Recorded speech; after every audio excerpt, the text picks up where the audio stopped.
Now that we've added a sassy background, a sassy title, and a character to our job showcase slide, it is now time to add some pictures that go along with the job that you have chosen. So let's get into it. Here we have my background. You can see I've added a sassy title. I've added a character. I've also added an extra little student. We did that in the last video. And so now we're going to add some things into my Google Showcase that shows what a teacher might have as a part of their job. So in order to do that, I'm going to go up to this insert. I'm going to choose an image, and I'm going to choose search the web. You can also upload pictures from your computer, but right now we're going to do choose the web. It's going to come up here. Now I am going to type in laptop transparent because a laptop is what a teacher might use. And transparent means that I am not going to have a white background. And it's going to make it easier for me. So I'm going to search laptop. I'm going to choose this laptop right here. I'm going to double click. And it's going to put a laptop that is in my picture. Now this is way too big. I'm going to need to shrink it down. Remember, when we're shrinking things down, we don't close from the sides and the top. We close diagonally because that way it's going to equally change our image. All right, so I'm going to put my laptop right there. Oh, maybe it's going to fall off. I'll put it right there. Okay, so now I'm going to add another picture. What's something else a teacher might use? I'm going to do insert image, search the web. And I'm going to do a book transparent. I'm going to choose, let's see, what book do I like? I'm going to choose this book right here. I'm going to double click, and it's going to pop up, and I'm going to shrink it down, and I'm going to move it to where I want to move it.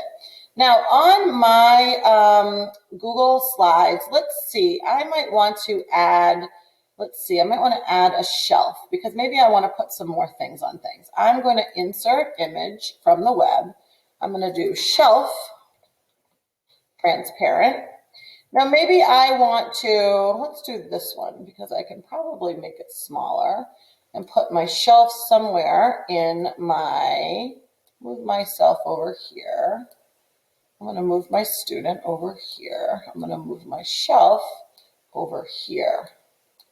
Okay, so let's say that I want to add something to my shelf. Let's see, I'm going to do a apple. Insert image from the web. I'm going to do apple transparent. I'll do this apple. So that apple is popping up. I'm going to make it smaller. Okay, so now one thing that's important to know is I'm actually going to delete the shelf. And I am going to go back and insert that shelf again. Let's see, because I want to show you something that's going to happen when I try to add that apple on top of that shelf when it's been added in the wrong order. So I'm going to move my shelf over here. So now I added my apple first and then my shelf. I want to move my apple to my shelf, but when I do that, oh no, it's behind my shelf. What am I going to do? I'm going to undo that to get my apple back. Now, one way that you can do it is that you can right-click your apple and cut and then paste. And by doing that, it now made it the newest thing that you did, and you can move it to your shelf. But I can put my apple over here, and I can right-click it, and I can do order. I want to send it all the way to the front. So I'm going to bring it to the front. That brings my apple to the front, and now I can sit it on my shelf. And that can sit on my shelf there. So anytime you want to bring something to the front or to the back, like if I wanted to put this laptop on top of this book, oh no, look, I can't do it. So if I wanted to put it on top of the book, I right click, I click order, bring to front, and now it's on top of the book. Okay, so that is how to bring some pictures into your Google slide that's focusing on your career. Add several objects that go along with your career. All right, your slide is starting to shape up.